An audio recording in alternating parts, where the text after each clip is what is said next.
Bonjour à tous et bienvenue dans cette nouvelle vidéo. Bon, pour les adeptes de la chaîne, vous reconnaissez le bureau en acajou et en laiton massif. Si on est là aujourd'hui, c'est pour parler bien évidemment de tir sportif. Donc aujourd'hui, je voulais faire un point avec vous sur comment débuter le tir sportif en France. Donc déjà, il faut distinguer deux choses. Le tir sportif et le tir qui va être dédié aux professionnels. Donc ici, je pense à tout ce qui va être forces armées, qui eux sont dans la pratique de leur métier équipés d'armes à feu. Nous, on va se concentrer vraiment que sur le tir sportif, puisque c'est ce que je pratique moi. Je ne suis pas un professionnel, je ne suis pas militaire, ni gendarme, ni policier, etc. Alors juste ici, par contre, j'ai mis mon ordinateur pour avoir accès à mes notes, puisqu'il y a pas mal de choses à dire. Alors déjà, il va falloir que vous soyez rattaché à une de ces trois fédérations, à savoir la Fédération Française de Baltrap, la Fédération Française de Ski avec la pratique du biathlon, ou bien, ce qui est mon cas, la Fédération Française de Tir, appelée aussi la FFF Tir. Dans cette dernière catégorie, il va y avoir plusieurs disciplines, à savoir le TSV, le tir sportif de vitesse, le TAR, le tir aux armes réglementaires, ce que je pratique moi, l'ISSF avec tout ce qui va être armes anciennes, armes au plomb, et enfin le paratir qui va être adapté à une situation de handicap. On peut bien évidemment pratiquer ces disciplines soit de manière sportive, soit en compétition, en s'inscrivant par exemple à des championnats. Alors déjà, commençons par le début. Pour pouvoir pratiquer le tir sportif en France et acquérir des armes, notamment de catégorie B, ce que j'ai moi, je ne sais pas si vous voyez à l'écran, mais j'ai ici devant moi mon AR-15 et mon arme de poing, mon Glock 17 Gen 5. Je vous mettrai également en haut de l'écran une petite fiche qui vous renvoie à mes anciennes vidéos de présentation. Pour trouver un stand de tir proche de chez vous, vous avez deux manières, donc l'école Google, ou bien vous allez vous rendre sur le site de la FFF Tir. Vous n'avez plus qu'ensuite à les appeler, à prendre un rendez-vous parce qu'ils ne sont pas toujours ouverts ou disponibles pour vous accueillir. En France, vous avez le droit à 2 séances d'initiation par an, mais si vous êtes déjà convaincu de la pratique et que vous souhaitez réellement vous inscrire, obtenir votre licence de tir, eh bien je vais vous expliquer tout de suite comment cela se passe. Comme toute pratique sportive, vous allez devoir obtenir un certificat médical, donc soit de votre médecin généraliste, soit d'un médecin spécialiste dans le sport. Moi je sais que pour ma première licence, j'avais été voir un médecin spécialiste dans le sport, mais pour le coup il avait vraiment tout vérifié, mon audition, ma vue, il m'avait fait un électrocardiogramme, etc. Donc ça peut être pas mal, surtout pour le tout début, pour prendre votre première licence. Après, quand vous la renouvelez tous les ans, un simple passage chez votre généraliste suffira, et cette fois-ci vous payez le prix d'une consultation et vous êtes remboursé par la sécurité sociale. Une fois le certificat médical obtenu et tamponné par votre médecin, il vous faut soit une pièce d'identité, donc soit votre CNI, carte nationale d'identité, soit un passeport. Le permis, lui, est un titre, donc ne suffit pas. Il faut savoir que la FFF Tir indique qu'on peut commencer le tir sportif à partir de l'âge de 8 ans. Mais les stands, enfin les clubs étant des clubs privés, eh bien ils ont chacun un règlement intérieur différent et ils peuvent instaurer leurs règles, notamment la limite d'âge. Donc certains, ça va être 18 ans. Voilà, donc il faut quand même le prendre en compte. Je sais que moi, dans mon stand, il y a pas mal de jeunes qui sont d'ailleurs très doués, qui participent à des championnats, etc. et qui sont mineurs. Votre club peut également vous demander un extrait du bulletin numéro 3 de votre casier judiciaire pour vérifier qu'il soit bien vierge. Vous pouvez également avoir besoin de parrains. Il y a certains clubs qui vous demandent d'avoir déjà un parrain dans le club qui vous coopte. Moi, c'était pas mon cas. Et bien sûr, n'oubliez pas la petite photo d'identité. Ça, c'est toujours nécessaire dans toutes les démarches administratives en France. Donc, il vous faut une photo du photomaton. Depuis le 1er septembre 2022, l'État a mis en place la dématérialisation de votre licence de tir. Donc, il va falloir vous créer un espace personnel sur le site internet Eden, E-D-E-N, sur lequel justement vous allez pouvoir retrouver toutes vos informations personnelles, consulter votre licence de tir en manière dématérialisée. Vous allez pouvoir également l'imprimer et votre certificat médical que vous allez devoir uploader dessus et le renouveler chaque année. Vous avez juste à le scanner, à l'insérer, à le télécharger sur ce site-là et vous avez à chaque fois la période de validité. Maintenant, concernant le coût, il faut savoir que le coût fédéral de la licence est d'environ 80 € et ensuite vous avez une part libre qui est instaurée par le club. Donc là, ça peut aller de 100 à 300 € par exemple dans les grandes villes comme Paris. Comme c'est souvent des stands de tir indoor, les infrastructures sont assez chères, donc ça peut facilement monter à 300 € la part du club. Moi, je sais que par exemple dans mon club, le coût d'une licence pour un adulte c'est 145 €, donc dedans est compris la part qui va à l'État, enfin la Fédération Française de Tir. Il y a la part pour le club, plus on me demande un chèque de caution de 50 € et si j'accomplis une tâche bénévole pour le club dans l'année, eh bien on me restitue à la fin de l'année ces 50 €. Par exemple, faire du ménage, ramasser les douilles. La différence de prix, ça s'explique qu'à la campagne, on est bien souvent dans des stands outdoor. Voilà mon accent anglais super. Mais en gros, des stands à l'extérieur et pour les stands à l'extérieur, c'est juste une simple butte qui est montée où les projectiles vont s'arrêter dans la butte. Alors qu'en ville, c'est bien souvent des stands indoor avec des coûts d'infrastructure beaucoup plus élevés. Donc, vous arrivez dans votre stand, il vous accueille, vous obtenez votre licence de tir et une fois que tout est en règle, vous allez pouvoir commencer la pratique du tir sportif. bien souvent, comme c'est des armes de catégorie B, on n'a pas encore les autorisations de la part de la préfecture pour en détenir à titre personnel, et donc on va pouvoir les louer au club directement. Moi je sais que, enfin c'est un prêt, puisque moi je ne les paye pas, mais certains clubs vous devez louer les armes à chaque session, plus il va falloir comprendre le coût des munitions. Par exemple, sur des munitions de 22 long rifle, qui est vraiment un tout petit calibre avec très peu de recul et sur lequel bien évidemment vous allez commencer, donc là je vous le montre tout de suite à l'image, voilà, ça c'est du 22, je ne sais pas si vous le voyez très bien, si ça fait le focus, mais ça c'est du 22 long rifle, donc un calibre vraiment léger avec très peu de recul, et la boîte est environ à 5,50 €, 6 €. Ensuite avec la pratique vous allez pouvoir passer sur du 9 mm, donc cette fois-ci avec beaucoup plus de recul. Par exemple c'est ce qui va dans mon Glock 17, donc là pareil je vous le montre à la caméra, ça c'est du 9 mm, et pour mon AR-15 c'est du calibre 223, le 223 c'est ça. Donc là pareil, le 9 mm on est à peu près à 13 €, 13,50 € la boîte de 50 cartouches. À chaque fois je vous parle en boîte de 50 cartouches hein, quand je vous donne un prix. Et la boîte de 50 cartouches en calibre 223 pour la R15, c'est à environ 30 €, entre 26 et 30 €, puisque ça c'est des cartouches manufacturées. Là on parle pas de rechargement, puisque là je m'adresse vraiment aux primo-accédants, ceux qui veulent débuter la pratique du tir sportif. Dans certains clubs, moi ça a été mon cas, vous allez même commencer la pratique du tir sportif avec des armes à plomb, avec du gaz comprimé. C'est en fin de compte c'est une arme de poing avec sous le canon une grosse bonbonne que vous allez juste charger à chaque fois au compresseur, donc c'est de l'air comprimé. Vous allez tirer des petits plombs de calibre 2,5, là c'est vraiment des tout petits plombs qu'on a un peu à la fête foraine. Vous allez le pratiquer sur une distance de 10 mètres et c'est pas mal puisque ça va vous apprendre le maniement de l'arme, les consignes de sécurité, ça va vous apprendre également à prendre votre visée, à avoir le bon geste sur la queue de détente. Donc commencer par le plomb c'est pas plus mal, mais bien évidemment ce qu'on cherche nous c'est les sensations. Donc le plomb ça va être sympa au début, mais vous allez ensuite vite progresser, donc ensuite sur du 22 long rifle, sur du 9 mm et sur plus gros avec la pratique. Moi je sais qu'au début j'ai pris beaucoup de plaisir dès que j'ai quitté le plomb et qu'on m'a mis entre les mains une arme de poing, c'était un Smith & Wesson en 22 long rifle, et une fois que j'étais bon en cible, le président du club m'a autorisé à passer sur du 9 mm. Le passage sur des calibres plus importants, plus puissants, avec plus de recul, ça va surtout se jouer à votre assiduité, si vous venez souvent, régulièrement au stand de tir, si vous êtes bien en sécurité, si vous respectez toutes les consignes. En gros ça va surtout se jouer à si vous montrez votre tête souvent au club, si vous êtes assidu. Si on vous voit jamais, il y a peu de chances que le président du club vous autorise à passer sur des calibres plus puissants. Pour ceux qui vont pratiquer le TSV, donc le tir sportif de vitesse, ça va être intéressant de passer sur du rechargement,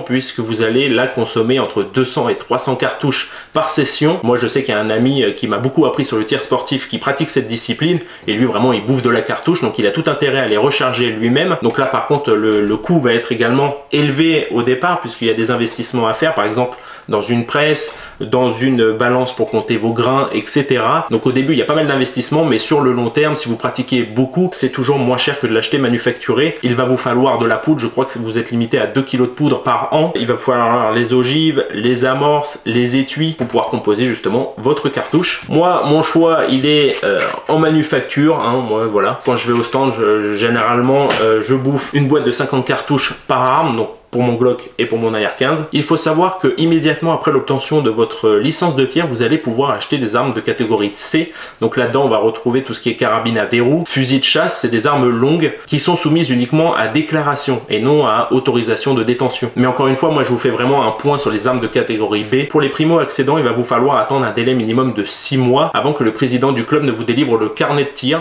Le carnet de tir, c'est simplement un papier avec vos coordonnées, avec une belle photo de vous et sur lequel le président du club va apposer une signature, enfin 3 signatures, puisque vous allez avoir 3 tirs contrôlés à faire. Entre chaque tir, il va vous falloir attendre 2 mois, et donc premier tir, premier tampon du président, deuxième tir, 2 mois plus tard, deuxième tampon, 2 mois plus tard le troisième, et après le troisième tir contrôlé que vous réussissez, eh bien le président va vous délivrer son avis favorable pour ensuite monter votre dossier à la préfecture et demander vos autorisations. Pour le dossier auprès de la préfecture, pour le monter c'est très simple, il va vous falloir notamment remplir un CERFA. Donc là je vais juste regarder sur l'ordinateur puisque c'est un numéro assez long, c'est le CERFA numéro 126 44 Astérix 04. Donc là vous le tapez sur internet, vous allez le trouver sur les sites étatiques, il n'y a pas de problème. Vous allez également devoir acheter un coffre ou une armoire forte correspondant aux armes que vous allez souhaiter acquérir et surtout au nombre d'armes également. Par exemple, si vous achetez un simple coffre d'une arme et que vous demandez 2 autorisations, bah là ça va pas le faire. Il faut que ça coïncide quand même avec les armes que vous allez demander. Pareil, je vous ferai peut-être une vidéo si ça vous intéresse sur comment remplir ce CERFA. Moi par exemple j'ai une armoire forte de 5 armes et j'ai que ces 2 armes là, sachant que dans l'armoire forte j'ai également un petit compartiment, un petit coffre inséré tirer dedans dans lequel je vais pouvoir ranger mes munitions. Comme ça, j'ai vraiment les armes qui sont en sécurité et également les munitions. Par contre, il existe plusieurs classes de sécurité pour les coffres et les armoires fortes. Forcément, si vous avez un petit budget, votre coffre va pas être très résistant et vous avez des armoires fortes qui peuvent dépasser les 10 000, les 15 000, les 20 000 euros. Mais sachant qu'il y a une zone grise, c'est-à-dire que le premier coffre, premier prix que vous pouvez acheter au Décathlon suffit. Il vous faut juste, dans votre dossier, montrer la facture comme quoi vous avez bien acheté un coffre et que, comme je vous le disais, ça corresponde à l'arme que vous demandez. Si vous demandez une arme longue et que sur la facture c'est un petit coffre, il y a les dimensions du coffre et qui fait que 30 cm, ça va pas pouvoir être possible. Donc il faut rester cohérent là-dessus, mais une simple facture du coffre que vous achetez suffit. Il n'y a pas besoin d'avoir une classe très résistante. Pour des raisons évidentes de sécurité, je vais pas vous montrer mon coffre ni son emplacement, mais je vais essayer de vous passer à l'écran des exemples de coffres d'armoire forte que vous pouvez acheter. Généralement ils sont livrés avec des chevilles et des trous dans le fond du coffre pour pouvoir les attacher sur un mur. C'est toujours mieux de les sécuriser. Pour votre dossier, il va également vous falloir un justificatif de domicile. Là où ça va différer un petit peu, c'est en fonction de là où vous habitez, votre région, votre préfecture, puisque la préfecture va mettre environ soit un mois, soit 12 mois maximum pour vous répondre, sachant que la préfecture arbitrairement peut vous refuser de vous délivrer vos autorisations. Par exemple, si vous avez des antécédents, si vous avez déjà commis un délit, même s'il n'a rien à voir avec la pratique du tir sportif, par exemple un délit routier, eh bien on peut vous refuser la détention d'armes à feu. Bon, c'est pas plus mal. Si vous avez également séjourné en hôpital psychiatrique, voilà ce genre de choses, la préfecture peut refuser de vous délivrer vos autorisations. Mais si tout se passe bien, si vous avez montré patte blanche et que vous n'avez pas d'antécédents, eh bien la préfecture, moi je sais qu'elle m'a répondu au bout de 1 mois. Il faut savoir qu'en France, vous allez pouvoir acheter vos armes donc uniquement en armurerie, donc soit en boutique physique, soit en boutique en ligne. Ça c'est tout à fait possible. Mais maintenant, je sais que la vente, la cession d'armes à feu entre particuliers peut toujours se faire, mais vous êtes obligé de passer par un armurier professionnel. Par contre, tout ce qui va être accessoire, par exemple les réducteurs de bruit, donc ce qu'on va appeler vulgairement silencieux et qui se monte à l'avant de votre canon pour réduire le bruit justement, et bien ça c'est considéré comme des accessoires et c'est en vente libre. Il faut savoir également qu'avec une licence de tir, vous allez pouvoir tirer dans d'autres stands de tir, bien sûr, comme je vous le disais, c'est des clubs privés avec des règlements intérieurs spécifiques. On peut vous faire passer un droit de passage pour la session. Actuellement, on a le droit à une détention de 12 armes en catégorie B. Je crois que ça va bientôt passer à 15. Ils ont sorti un nouveau décret, faudrait que je regarde, mais je crois que c'est en train de passer à 15 détentions. Et pareil sur votre dossier, quand vous allez remplir votre dossier auprès de la préfecture, il va falloir marquer le nombre de détentions que vous souhaitez pour des armes de poing, pour des armes plus longues, et vous avez ensuite 6 mois, une fois que la préfecture vous a autorisé à détenir les armes que vous avez demandées, et bien vous avez 6 mois pour les acheter. Donc rien ne sert de demander les 12 armes si vous n'avez pas 10 ou 12 000 euros de côté pour les acheter. Parce que par exemple sur mon Glock on va être sur un budget de 700 euros, sur la R15 celui-ci il était à 1200 euros plus les organes de visée que vous voyez ici 100 euros de plus, donc 1300 euros. Vous avez bien sûr des AR15, ça dépend de la marque, moi c'est un Perune, vous avez les Daniel Défense, c'est 2000 euros la R15, donc il faut quand même un sacré budget, c'est un sport onéreux. Une fois le délai de 6 mois passé, si vous les avez pas achetés, eh bien les autorisations seront caduques. Il vous faudra redéposer votre dossier auprès de la préfecture. Une fois que vous aurez acheté vos armes à feu en armurerie, eh bien vous allez être limité à 2000 cartouches par an et par arme. Donc là j'ai 2000 cartouches pour le Glock, 2000 cartouches pour la R15, vous pouvez les acheter aussi bien auprès de votre stand de tir ou en armurerie. À chaque fois que vous allez acheter vos munitions, il vous faudra bien évidemment les papiers de vos armes, puisque dessus on marquera les munitions que vous avez achetées pour rester dans votre quota de 2000 cartouches. Pour pouvoir vous transporter vos armes, alors j'ai fait une vidéo dédiée que je vous mettrai une petite fiche juste en haut de votre écran. Pour simplement résumer le transport d'armes à feu, il vous faut premièrement un motif légitime. Donc les transporter de votre domicile à votre stand de tir, c'est un motif légitime. Vous allez pas les transporter pour aller les laisser dans votre coffre sur le parking du Leclerc. Ça c'est pas du tout un motif légitime. Et ça bien évidemment ça a l'appréciation du policier, du gendarme qui va vous contrôler. Alors là pareil, je vais regarder mon ordinateur parce que l'article R315-4 du CSI nous indique que le transport d'armes doit se faire de manière à ce que l'arme soit transportée de manière à ne pas immédiatement être utilisable, soit en recourant à un dispositif technique répondant à cet objectif, soit par démontage d'un des éléments de l'arme. Donc par exemple, en dispositif technique, on peut avoir ce qu'on appelle un verrou, si j'arrive à juste l'ouvrir, un verrou de ponté. Donc ça se présente comme ceci en deux parties. Ça va venir prendre le ponté en sandwich. Vous avez ensuite, tac, plus qu'à le fermer. Et là, donc, votre arme est en sécurité. Vous pouvez la transporter comme ceci. Moi, je sais que j'utilise un verrou de ponté plus hop, j'ai un petit cadenas comme ça qui vient prendre la fermeture éclair. Ça rajoute un petit dispositif pour garder l'arme en sécurité. Ça vous évite de la démonter, de démonter la culasse, etc. D'ailleurs, je pourrais pas vous le montrer sur YouTube parce que je crois que le démontage et remontage d'armes, c'est tout simplement censuré, voire la chaîne YouTube saute carrément. Il faut également savoir que l'arme et vos munitions ne doivent pas être transportées au même endroit dans votre véhicule. Donc la plupart des tireurs sportifs, c'est qu'on met les armes dans le coffre de la voiture et les munitions dans notre sac à dos avec les papiers des armes à l'avant. Il vous faut sur vous bien évidemment votre licence de tir et comme je vous le disais, tous les papiers relatifs aux armes. Donc si je transporte les deux armes, il faut bien les papiers pour le Glock, les papiers pour la R15 en cas de contrôle. Du coup, pour vous faire une petite session, eh bien vous avez juste à vous présenter à l'accueil de votre stand. On va vous attribuer dans la plupart des cas un pas de tir. Vous allez renseigner, moi je sais que c'est un simple cahier sur lequel je renseigne mon numéro de licence, la date du jour, nom, prénom et le stand de tir sur lequel je tire. Donc moi c'est souvent le 25 mètres, après vous avez du 50 mètres, du 100 mètres, etc. Ça permet d'avoir une traçabilité, savoir qui a tiré où et quand. Il va vous falloir également vos équipements de protection individuelle, donc le casque pour protéger votre audition, parce que croyez-moi, du 9 mm ou du 223, vous avez l'oreille qui siffle. Il vous faut également des lunettes de protection pour éviter tout ce qui va être gaz, petit éclat de poudre qui pourrait vous arriver dans les yeux. Hop là, la pause s'impose, j'ai été me faire un petit café parce que mine de rien de parler comme ça sèche la bouche. Reprenons, quand vous allez arriver sur votre pas de tir qui vous a été attribué, vous allez devoir accrocher votre cible cartonnée sur les cibles justement qui se trouvent au fond du stand de tir. Donc là, généralement, on tire sur des postes fixes, individuels, et on va être comme ça plusieurs en enfilade avec à chaque fois des petites protections pour éviter de se prendre la douille bien chaude de l'autre qui va s'éjecter de la chambre et qui va atterrir généralement sur votre droite, puisque là on peut voir que l'éjection se fait à droite. La R15 c'est pareil, donc on a à chaque fois des petites barrières, des petites protections, donc soit en plexiglas, soit en d'autres matériaux, mais vous avez toujours quand même une protection entre chaque poste. Et il va falloir que tous les tireurs présents sur le pas de tir, eh bien arrêtent de tirer pour que vous alliez en toute sécurité au fond accrocher votre cible cartonnée. Moi par exemple, j'arrive, je dis bonjour à tout le monde, je leur demande si c'est possible d'aller aux cibles, tout le monde arrête de tirer, met les armes en sécurité. Je vous indiquerai un petit peu plus tard dans la vidéo comment mettre votre arme en sécurité justement sur le pas de tir. Donc tout le monde arrête, les armes en sécurité. On a une porte d'accès au stand de tir, donc je mets le verrou et puis on se rend aux cibles. Alors les autres comme ça ils en profitent pour aller vérifier leur cible, parce que soit on est équipé, on a le budget, on a une sorte de lunettes longue vue un peu comme pour la chasse et vous voyez vos impacts de balles dans votre cible, soit comme moi vous devez aller vous rendre aux cibles directement pour pouvoir contrôler ce que vous avez fait. Il faut savoir que dans le tir sportif, on ne tire pas en équipe, on ne tire pas en déplacement, on ne tire pas en dégainé, c'est-à-dire avec un holster. Un holster, c'est par exemple ce que vous voyez accroché sur votre cuisse. Vous pouvez avoir des holsters pelviens. En gros, c'est un rangement de l'arme, comme les forces de l'ordre, ils ont ça. Ils ont sur leur ceinturon un holster dans lequel est rangée l'arme. Et bien nous, on n'a pas le droit. Notre arme est toujours sur la table devant nous, en sécurité, mais on n'a pas le droit de, voilà, comme ça, venir la dégainer pour tirer, ça c'est interdit. Après vous avez le TSV où eux ils ont des ceinturons et je crois qu'ils peuvent faire à vérifier, mais je crois qu'ils peuvent faire des dégainés. On ne peut pas faire de transition entre plusieurs armes. Par exemple sur ma table j'aurai le Glock et la R15 chargés prêts tous les deux. Je peux pas, voilà, tac tac, vider mon chargeur en Glock, prendre tout de suite la R15 et revider le chargeur, ça c'est pas possible. On doit rester toujours sur la même arme. Une fois qu'on s'en sert plus, on la met en sécurité. À la rigueur on peut passer à la prochaine qu'on veut utiliser. Petite note également pour moi qui fais des vidéos, on peut se prendre en photo ou en vidéo dans un stand de tir. Il faut quand même vérifier le règlement intérieur, mais normalement vous pouvez le faire tant que vous ne donnez pas une mauvaise image de la pratique du tir sportif. Tant que vous restez justement dans cet objectif de tir sportif, il n'y aura pas et que vous respectez surtout les consignes de sécurité, que vous prenez pas en photo comme un gangster avec les armes, mais que vous prenez simplement en photo dans le cadre de votre pratique, et bien là il n'y aura pas de problème. Moi je sais que je me filme et que je me prends en photo. D'ailleurs je vais vous passer quelques extraits tout de suite de moi au stand de tir, mais avant j'ai quand même préféré demander l'avis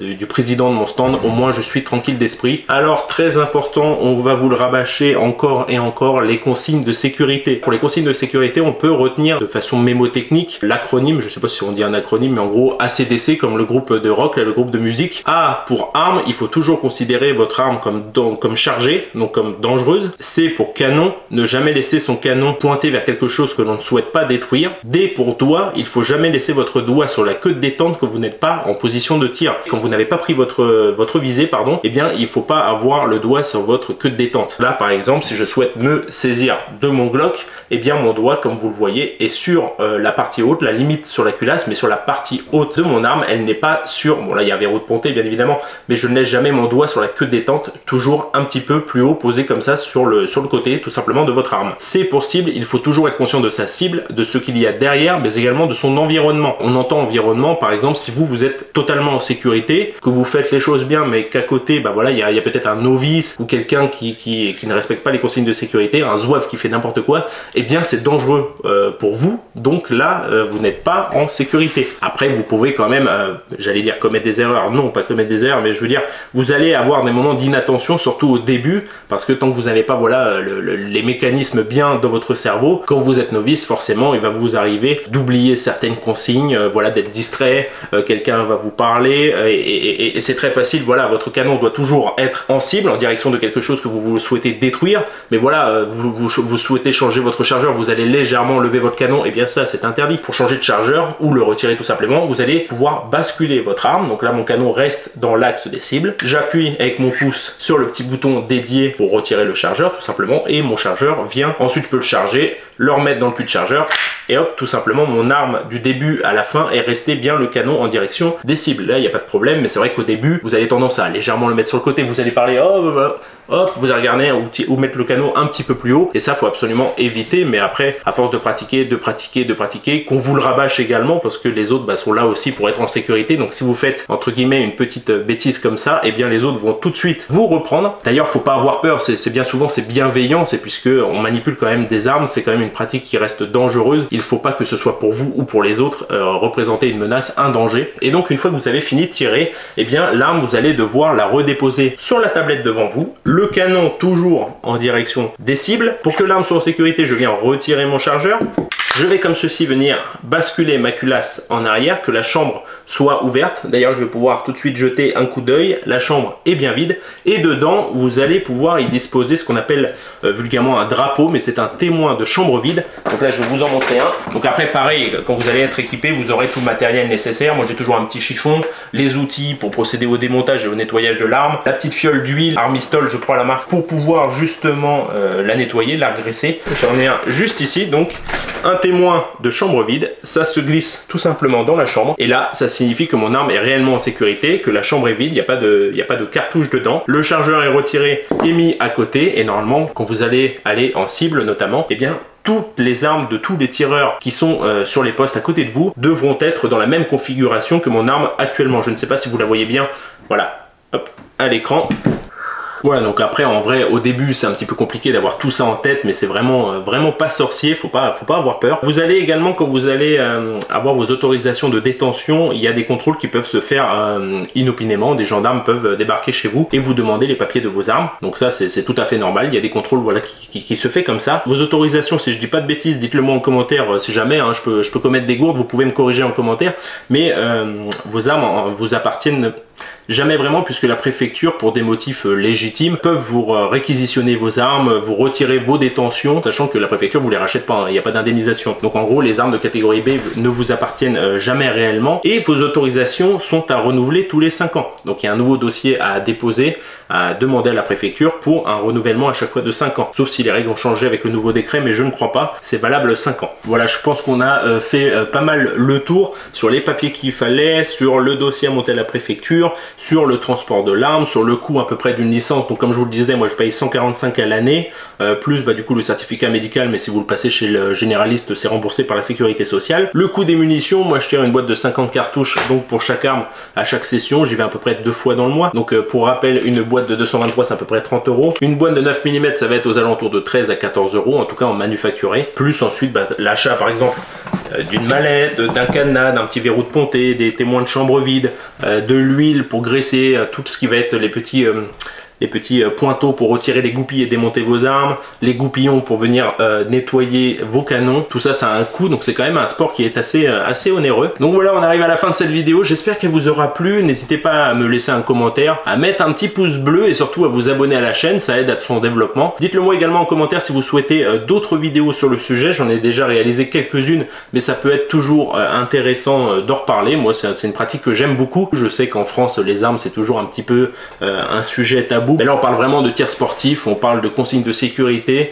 on respecte les réglementations en vigueur, donc normalement, il n'y a pas de problème sur YouTube de ce côté-là. Je pourrais pas, bien évidemment, comme je vous le disais, j'aimerais bien vous faire une vidéo, par exemple, sur le nettoyage et l'entretien de mon Glock, mais je crois que démonter et remonter une arme en vidéo, c'est strictement interdit, donc ça, je pourrais malheureusement pas le faire. À voir si je peux déjà la démonter, juste filmer l'entretien, mais pas ni le démontage du coup et ni le remontage, voir si ça passerait, mais bon, ça serait bête de faire sauter la chaîne YouTube pour ça. J'aimerais bien également pour ces vidéos sur le tir sportif apporter quelques petites touches de déco. Là, j'ai mon frère qui m'a offert pour mon anniversaire un petit livre sur Napoléon, je suis fan, désolé pour les anglais. J'aimerais bien pouvoir en mettre le livre quelque part, l'accrocher ou mettre une petite étagère quelque part sur les poutres qui sont en arrière-plan chez moi. Ou même ça, c'est un obus, enfin c'est une douille d'obus de la Première Guerre mondiale, et si je dis pas de bêtises, il a été donc fabriqué en 1916. Là, on voit une petite trace de rouille sur la date. Mais donc, calibre 42 de 1916. Vous imaginez quand même qu'il y a des gars qui se balançaient ça sur la tête, quand nous, actuellement, on se prend la tête pour des considérations quelque peu futiles. Après, quand vous êtes tireur sportif, rien ne vous empêche de vous orienter vers les autres fédérations. Par exemple, j'aimerais bien quand même essayer le ball trap. Je sais que mon arrière-grand-père, lui, il en faisait pas mal. Donc ça, j'aimerais bien. La chasse, c'est pas que j'aimerais pas. Je le passerai peut-être un jour, le permis de chasse, parce que j'aime bien tout ce qui va être traque en forêt, etc.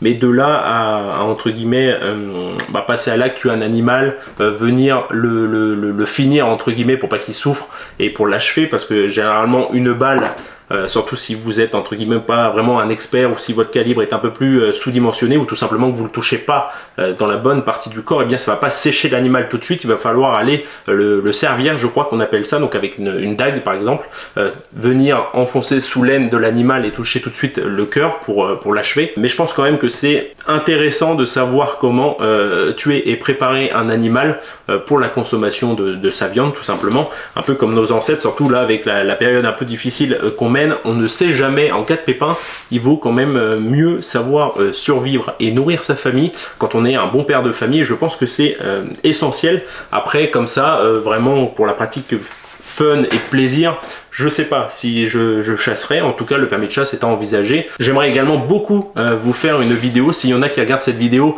et qui sont dans ce domaine-là, j'aimerais beaucoup venir filmer une chasse à courre. Comme je suis un grand passionné des chiens et des équidés, et bien ça me ferait énormément plaisir de venir filmer une belle partie de chasse à courre. Si jamais quelqu'un parmi vous, parmi mes abonnés, pratique ce sport, et bien j'aimerais beaucoup venir le filmer. Si jamais j'ai commis quelques gourdes, ou si certains seront un petit peu plus au fait du nouveau décret qui est sorti là il n'y a pas très longtemps, et bien vous pouvez toujours apporter vos corrections en commentaire. Quant à moi, je vous dis à la prochaine vidéo. Allez, ciao!